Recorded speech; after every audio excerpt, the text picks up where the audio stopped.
Hi kids, today I'm going to teach you how to create a grid on your paper.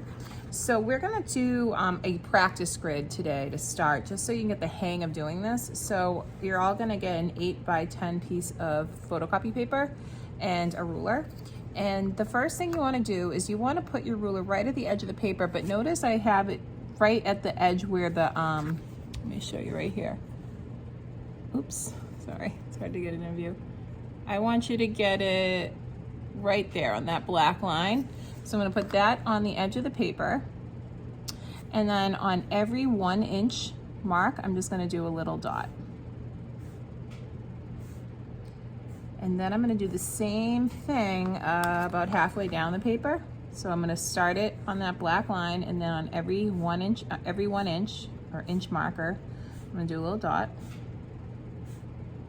and then I do it one more time towards the bottom of the paper and make my markings. So once I'm done doing that, I'm going to take my ruler, I'm going to turn it vertically, and I'm going to make sure that my ruler touches the first 3 dots that I made at the same time, and very lightly run a line. And I'm going to continue doing that. I'm going to go to the next 3 dots that are right on top of each other, the 2 inch markers. I'm going to do that for the 3 inch. I'm going to do it for the 4, and so on and so forth. And the reason why I do it at 3 different places in the paper is to make sure that my lines stay straight and don't get slanted as I go down, because I want a perfect grid. And now I have my first set.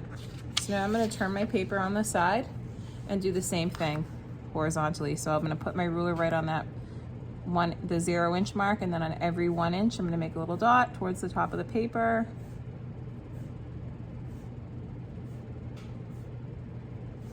And then I'm going to go towards the center of the paper and do the same thing.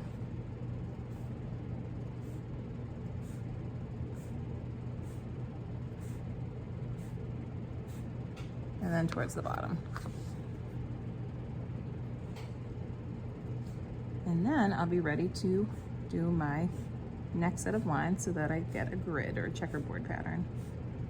So I'm going to take my ruler, flip it vertically, make sure it's touching those first 3 dots at the same time, and I'm going to keep doing that down the page.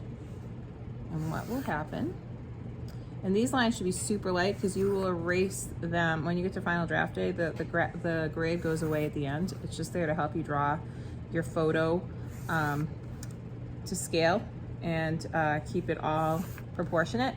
So when I'm done doing this, they'll be erased later. So you want really super light lines. But now I have a nice grid. Okay, so we're gonna practice that today.